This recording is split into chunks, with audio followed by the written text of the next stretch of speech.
Norveç Belediyesi çalışmıyor. Aha, slogan atmaya başladılar. Ne oluyor? Darbe mi oluyor? Ben anlamadım. Böyle bir rezalet ben görmedim. Bakın. Korkunç, iğrenç. Norveç'teki askeri kalkışma sonrası. Bu Norveç'in en pahalı otellerinden bir tanesi.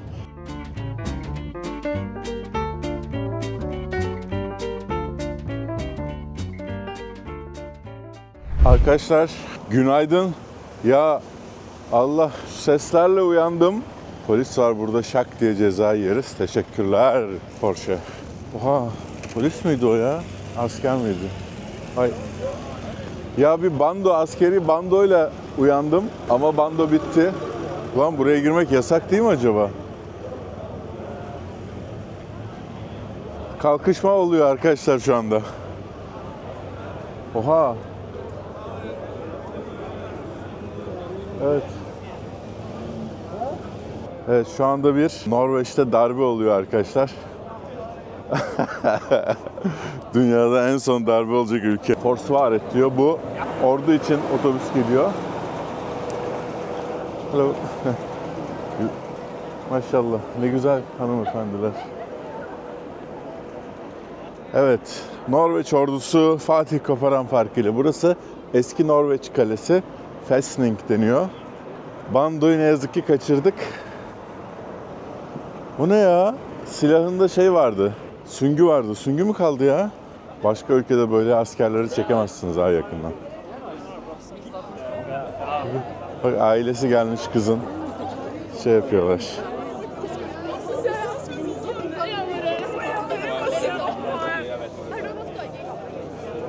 Çok fazla kadın var.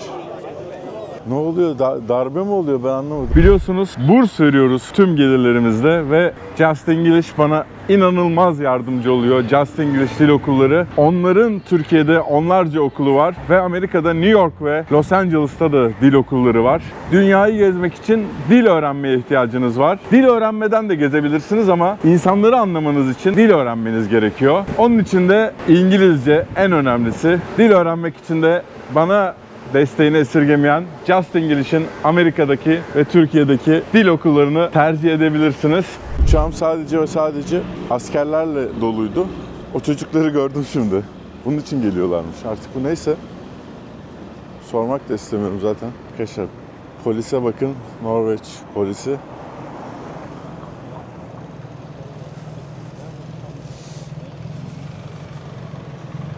Böyle polise can kurbanı. Nasıl bir polis, nasıl bir polis. Yani Norveç polisi gördüğünüz gibi Türkiye'deki anarşistleri bile devlet yanlısı yapabilecek bir polis. Evet, arabaları da Mercedes. Hadi, herhalde o da elektrikli araba. Şöyle karşıya geçelim. Norveç'in en sevdiğim yanı Oslo şehrinin. Katiyen temizlemiyorlar bu belirli bir süre yaprakları. Çünkü bu sonbaharı yaşamak istiyorlar. Ben de artık eve gideyim ya, yeter. Bir anda uyanıp sıçrayınca üşüdüm ya. Bu ne? Evet, dilenci heykeli. Heykelleri. Para ver bana. Para ver bana diyor. Vermiyor mu sen anas? Popolara bak. Şaplak atmalık. Of, ne kadar düzgün hayatlar ya. Bu kafe mesela 1857 yılında açılmış. Velkommen til Oslos eldste restoran Engebret Kafe. Hoş geldiniz diyor. Oslo'nun en eski restoranıymış burası. Engebret Kafe. Johannes Brun. Ane Brun diye bir şarkıcıları var ya bunların. Kahverengi demek ve Brun diye değil, Brun diye okunuyor. Evet. Burada düşünceli bir kız. Çocuğu heykeli. Telefonunu düşürmüş. Çocuk mu kadın mı bilmiyoruz tabii ki. Yani küçültmüş de olabilirler. Anlamında söyledim. Arkadaşlar sabahki askeri kalkışma sonrası, Norveç'teki askeri kalkışma sonrası vlogumuza başlayabiliriz. Bugün size Oslo'nun merkezini göstereceğim. Tabii Oslo merkezine gelmek için Oslo Sentral Stasyon'a gelmeniz lazım. Bu Oslo, Norveçler Oslo diyorlar. Ben Oslo diyeceğim sizin için. Oslo S deniyor buraya ve tamamen merkezi burası. Şimdi size bu merkezdeki birkaç sembolik heykeli göstereceğim ve hikayelerini anlatacağım. Tabii Norveç'i anlamak için bu heykeller çok önemli. Başta Tigern dedikleri kaplan heykeli var. Bu şehrin lakabı Tigerstad'ın, yani kaplan şehri demek. Bu lakap 19. yüzyılda Norveçli şair Björnstjerne Björnson, Ayı Yıldız adamın ismi. Ayı Yıldız, ayının oğlu.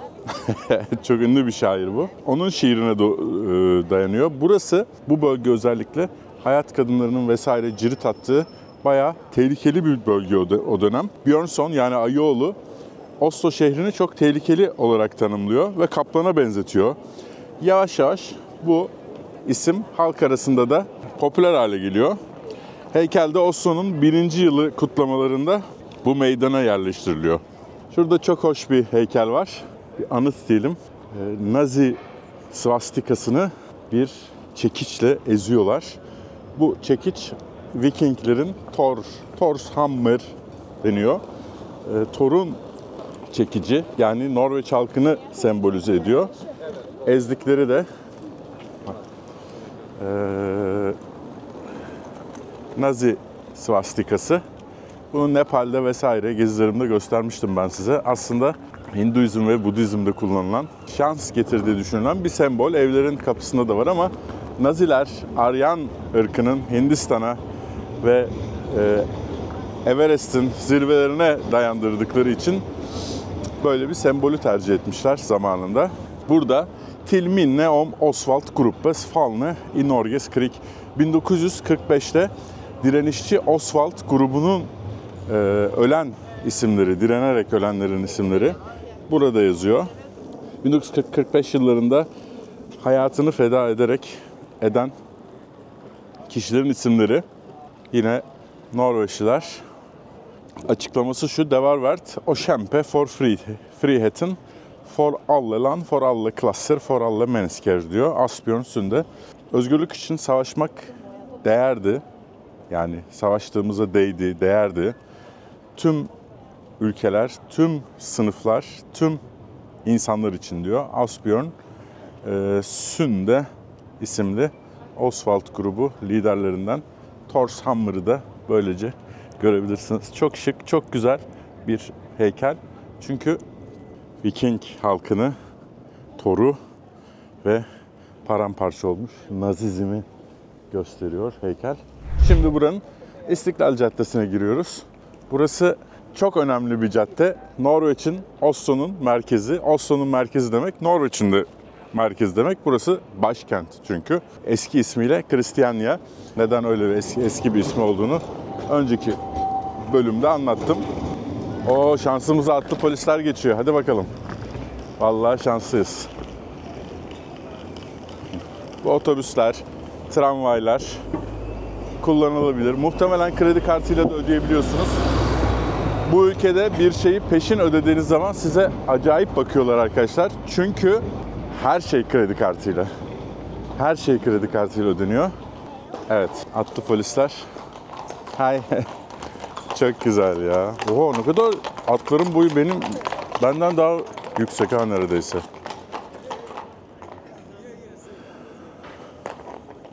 Yol verdiler bak. Bu soldaki üzerinde Hest e-Training diyor ya, o şey demek. Amatör at. Zaten belli oluyor, bakın görüyorsunuz. Yani Hest e-Training her yerine yazmışlar. Yani bu kadar mükemmeliyetçilik çok güzel bir şey aslında halk için. Hani var ya, şeylere koyuyorlar bizim acemi şoförlere. Aslında acemi at demek. Acemi şoför. Dikkat edin anlamında. Hest e-Training. Hest at demek.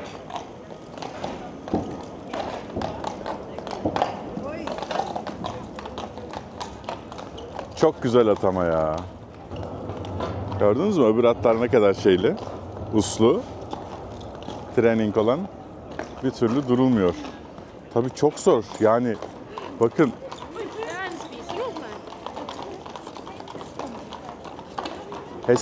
Yani atı o kadar korkutacak şey var ki Drone uçuruyorum. Kolombiya'da kahve bölgesini çekiyorum. Yapımını vesaire nasıl toplandığını anlatıyorum. Abi bir at, bir panikledi. Sonra beni taşıyan at o. Böyle var ya. Yani görmeyerek yanımdan patladı ya. Böyle yanımdan geçti. Bana vursa şu anda bu videoyu çekemiyorduk. Yani düşünün. Norveç Belediyesi çalışmıyor. At sıçmış. Tüh, yazıklar olsun. Melih Gökçek bunu görürse Norveç Belediyesi'ne çeker. Evet, size tabii ki ren geyiklerinin Norveç kültüründeki şeyini anlattım. Burada da dondurulmuş. Mesela bunu Avrupa Birliği'nde görmeniz neredeyse imkansız. Çünkü Avrupa Birliği'nde ağır kurallar var hayvan hakları üzerine. Norveç böyle değil. Norveç o Viking ruhunu korumaya çalışıyor. Avrupa Birliği'ne zaten girmiyor. Girmemesinin sebebi ekonomisinin çok daha iyi olması. Ama Avrupa Birliği'ne işbirliği halinde Schengen vizesiyle girebiliyorsunuz ve Avrupa Birliği'ne birçok konuda işbirliği yapıyor Norveç. Bir soralım, çekebilecek miyim? Can I film the... Yeah? Yeah, thank you very much. Bu bir muz kafası. Ya ben çok anladığım bir şey değil ama bu mesela rengeyi işte birebir şey yapılmış. Bu Viking şeyleri güzelmiş. Ben bunu alayım bir tane ya. 129. Bu arada Norveç çok pahalı bir ülkeydi bizim için. Artık o kadar değil. Yine pahalı bizim için. Bakın troller. Bu Norveççe troll büyü demek. Küçük büyülü orman yaratıkları. Bu troll kültürü de Norveç'ten geliyor. Hani biz var ya Twitter trolleri. Para ödüyorlar. Onlar bu kadar sevimli değil. Şöyle biraz fiyatları göstereyim size. 259. Kuzey ışıklarını gösteriyor 259. Şunlar çok hoşmuş. Yine 259. Vallahi alırdım da buradan sıcak memleketlere gideceğim. Bu mesela hoş. Saç gibi 259. Bu Kıvanç Tatlıtuğ'un şeyi var ya. Hani çok ünlü olmuştu bir ara. Onu buradan almış. Bu tarz yerlerden almış mesela. 1299. Pahalı. Norveç formaları bunlar. Tabii çok hoş. Benim gibi taşıma problemi olan insanların alması çok zor.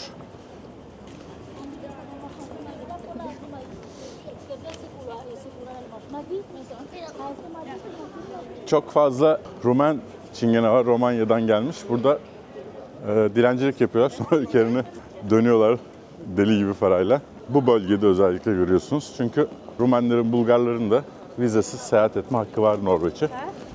Oslo S'ten başlıyor.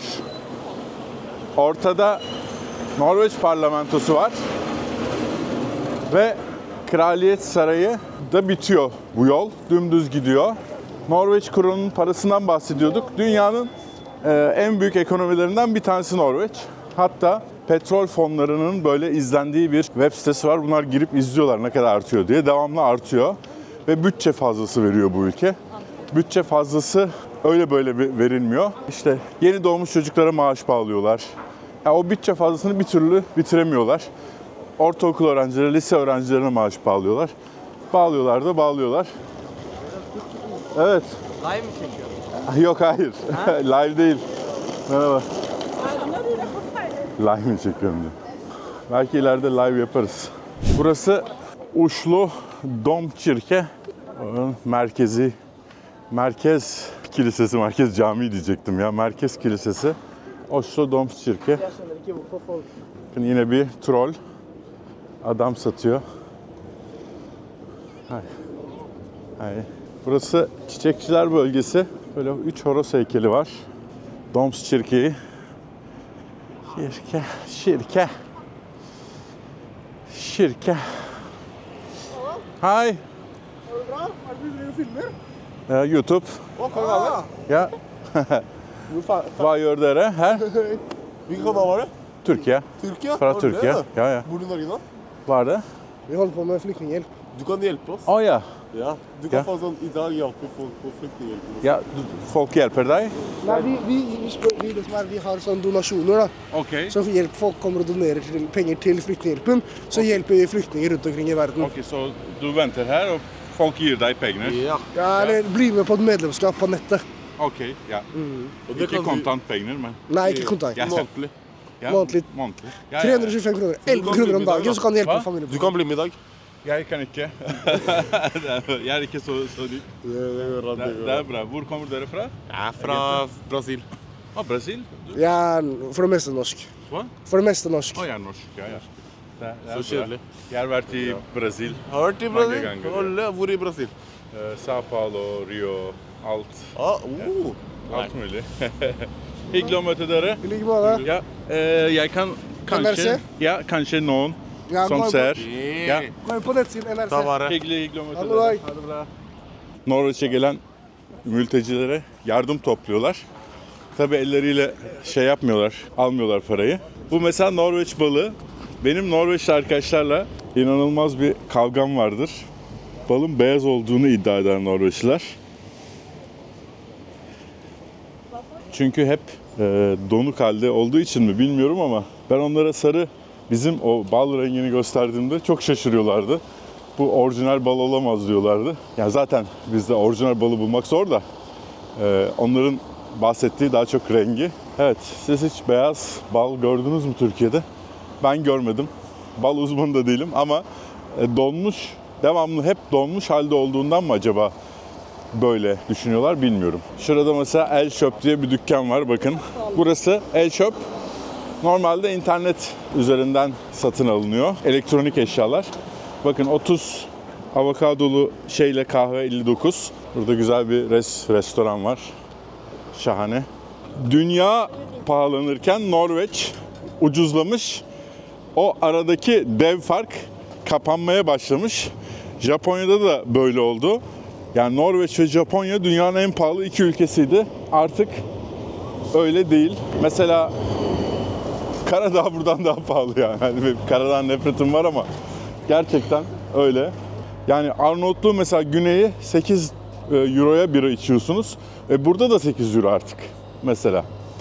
Çok acayip. Evet, bu ana caddenin ismi Karl Johans Gata. Norsk-Svensk Unions Konge. Norveç-İsveç Krallığı, Birleşik Krallığı döneminde yapılmış. Yani bunlar hep Danimarkalılarla, Norveçlerle falan birleşiyorlar dönem dönem. Burası Knut Hamsun'un ünlü açlık romanının da geçtiği cadde. Karl Johan Gata. Knut Hamsun aslında çocukken Nazi birliğinde ve tüm Norveçler onun Nazi olduğunu biliyorlar. Ama ona rağmen ki Norveçler çok büyük Nazi karşıtı direnişçi bir ülke. İsveç gibi değil. İsveç nötr kalıyor savaşta. Ona rağmen çok iyi bir yazar olduğu için saygı duyuyorlar kendisine. Knut Hamsun. Bu da ünlü Freya çikolatası sembolü. Şimdi devam edelim. Öyle biraz halkı da görün, Norveç halkını. Özellikle şehirli. Bizim kuzeyde gördüğümüz arkadaşlar daha çok balıkçı ve küçük bir köyde yaşayan insanlardı. Şu anda sağından geçtiğimiz yer Storting. Norveç'te Vikinglerde bu meclislere ting deniyor. Ting'i toplayalım diyorlar. Küçük Viking yerleşkelerinde de. Bu da büyük ting. Ting bugün şey anlamına geliyor. Yani şey, direkt büyük şey gibi. Ama yani o ting kelimesinin muhtemelen meclis gibi bir anlamı da var eski kökende. Hani belki de ilk meclis topladıklarında şöyle dediler. Şey toplayalım. Neyi abi? Şey. Ya aklıma ya. Neyi? Şeyi. Ha tamam. Şey diye. Çok komik olmadı ama olsun. Her neyse. Evet geldik Norveç parlamentosu. Büyük parlamento. Büyük Millet Meclisi'nin Norveççesi işte. Aslında o kadar da büyük değil bizim kadar. Storting.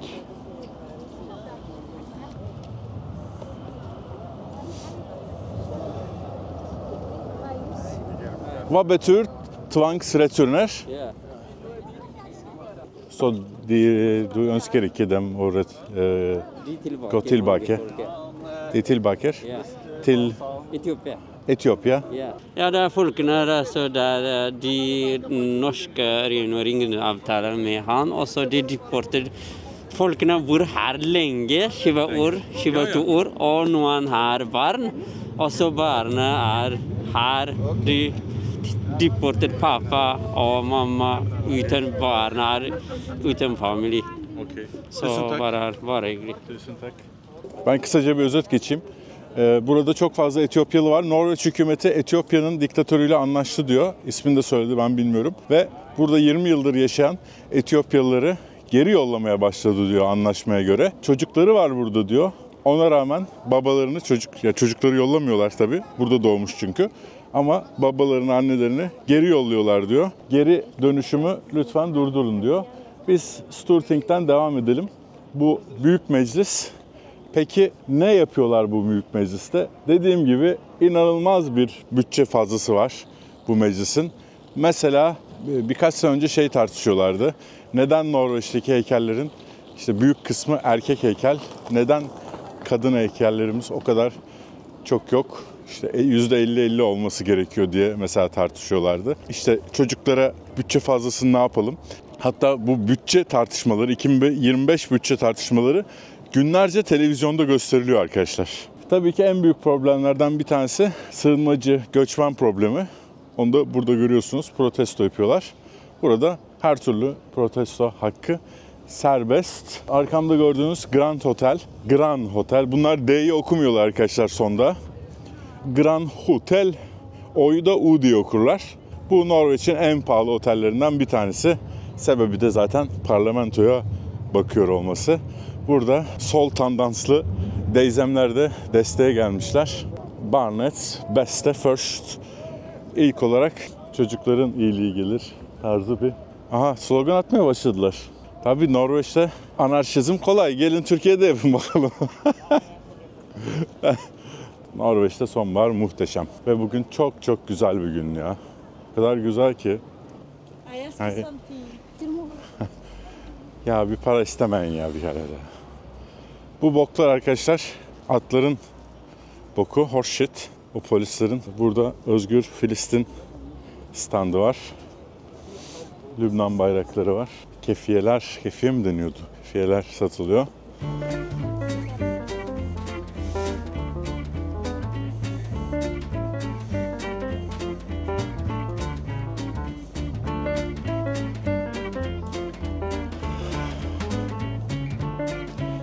Ve modern tiyatronun kurucusu Henrik Ibsen, kurucusu kabul edilen Henrik Ibsen, Norveçli. Şu Ibsen'in heykeli mi acaba? Çünkü arkadaki ulusal tiyatro. Ibsen'in heykeli olma ihtimali var, değilmiş. Ibsen'in heykeli vardı ama galiba ya, yanlış hatırlamıyorsam. Burada çok hoş bir kafe var. Teatr kafe, tiyatro kafe. Hadi canım, kapanmış mı? Yok, kapanmamış. Ha, şuradaki mağaza olmuş zaten, öbür taraftaki. Ulan dedim, nasıl kapanabilir? Nasıl kapatabilirsiniz? Ulusal tiyatro burası. Teatr kafe'n. Çok eski ve çok ünlü bir kafesi. Birazcık pahalıdır ve böyle poştur, muhtemelen beni kıyafetlerimle almayacaklar, almazlar. Evet, Ibsen de burada. Bugün dünyadaki modern tiyatronun kurucularından olduğu düşünülüyor, sayılıyor. Böyle güzel kıyafetlerinize gelirseniz Teatr kafe'n bir Et smak av Norge. Norveç'ten küçük bir parça almış olursunuz. Tat diyelim, küçük bir tat, Norveç'in küçük bir tadı. Evet, Kraliyet Sarayı'na doğru gidiyoruz. Hadi bakalım. Tabii hava güzel olunca sokak müzisyenleri de gelmiş. Harika caz yapıyorlar.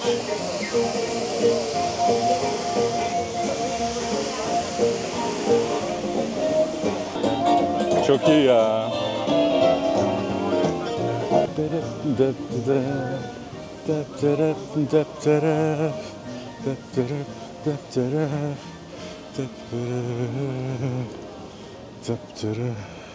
Kalemiz gözüktü.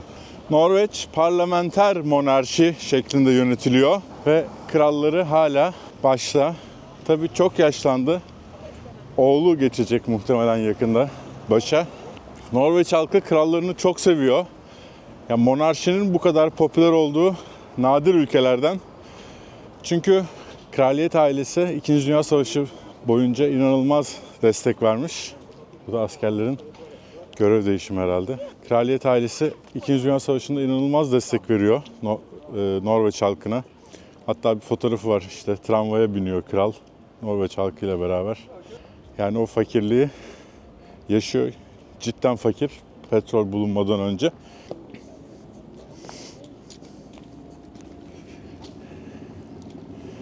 Bugün böyle o zamanlardan kalma alışkanlıklar var. Mesela burada salatalık tek satılıyor. Onu böyle en dibine kadar harcarlar, yani şey yaparlar. Tutumludurlar. Bunun sebebinin 2. Dünya Savaşı sırasındaki, öncesindeki ve tabii ki sonrasındaki o fakirlikle, yoklukla açıklıyorlar. Tabii bilemiyorum. Tabii Norveç'in ekonomisi inanılmaz patlıyor petrol gelirleriyle. Şu anda diğer İsveçler kıskanarak İskandinavya'nın Arapları diyorlar Norveçlere. Dünyanın en zengin ülkelerinden bir tanesi olmasına rağmen eski sarayı korumuşlar. Öyle şatafat yok, görkem yok. Bizden hiçbir şey öğrenmemişler, yani kısaca anlayacağınız. Bizdeki o altın yaldızlı tuvaletler yok. Ama şu ağacın güzelliği de hiçbir şeyde yok be. Baksanıza renk değişimine. Sonbahar mükemmel bir şey ya. Türk mü bunlar?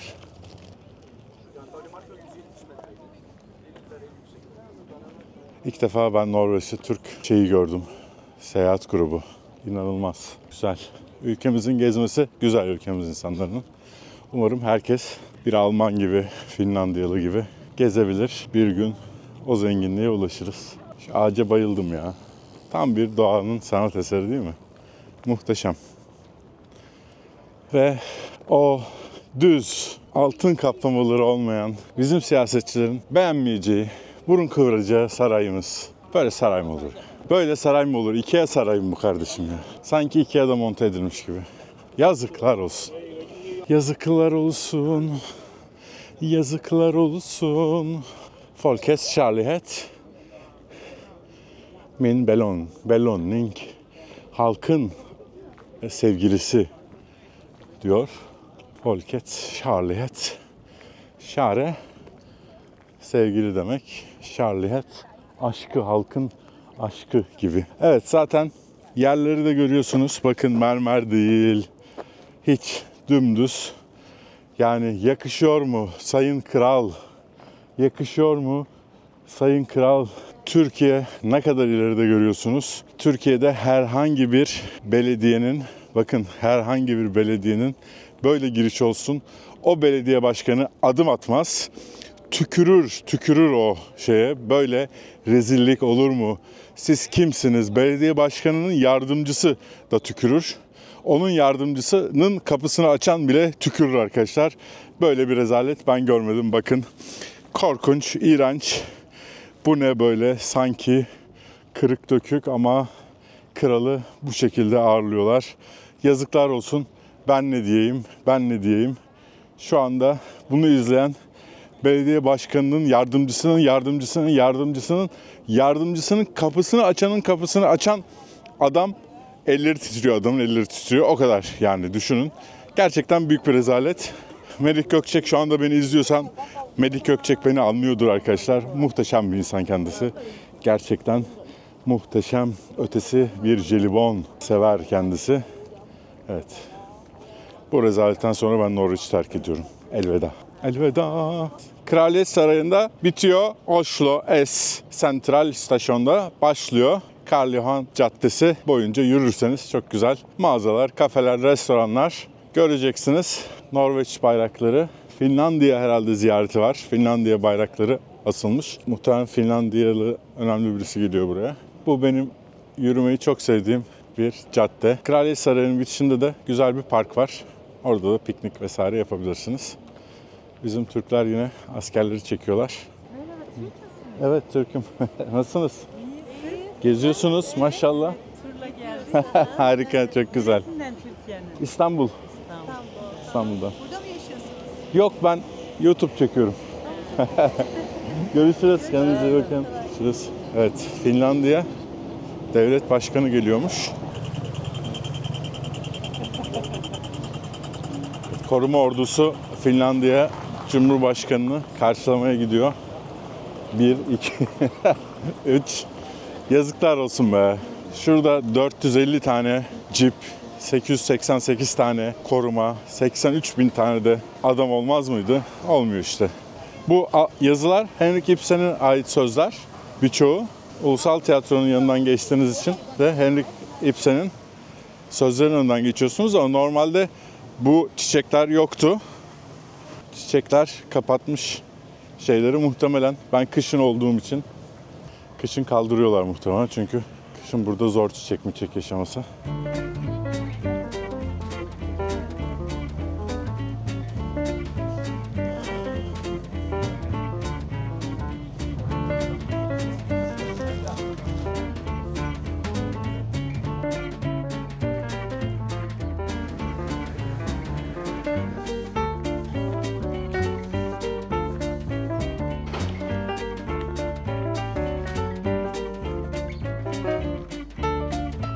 Evet arkadaşlar, Oslo'dan ikinci bölümümüz bugün sona eriyor. Güzel bir Oslo manzarasıyla bitirmek istiyorum bu bölümü. Sisler altında. Sonbahar ya. Ah ah, çok güzel. Arkadaki Fästning kale ve Oslo şehri. Sana dün bir tepeden baktım aziz Oslo.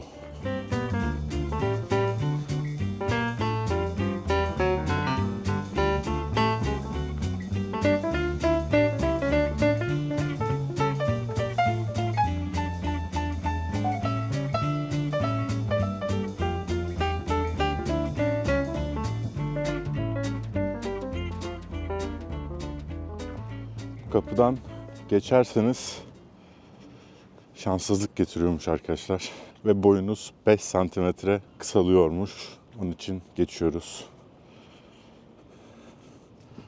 Uçaklarda ekonomi sınıfında business keyfi yaşamak için 5 santim kısalmayı göze aldık. Evet arkadaşlar, bugünlük bu kadar. Kendinize iyi bakın. Yarın Oslo'da nasıl daha ucuza seyahat edebileceğinizi, nerede yemek yiyebileceğinizi, Oslo'daki değişik lezzetleri, sokak lezzetlerini tanıtmaya çalışacağım size. Kendinize iyi bakın. Sevgiler, saygılar. Oslo'dan öpücükler. Bay bay.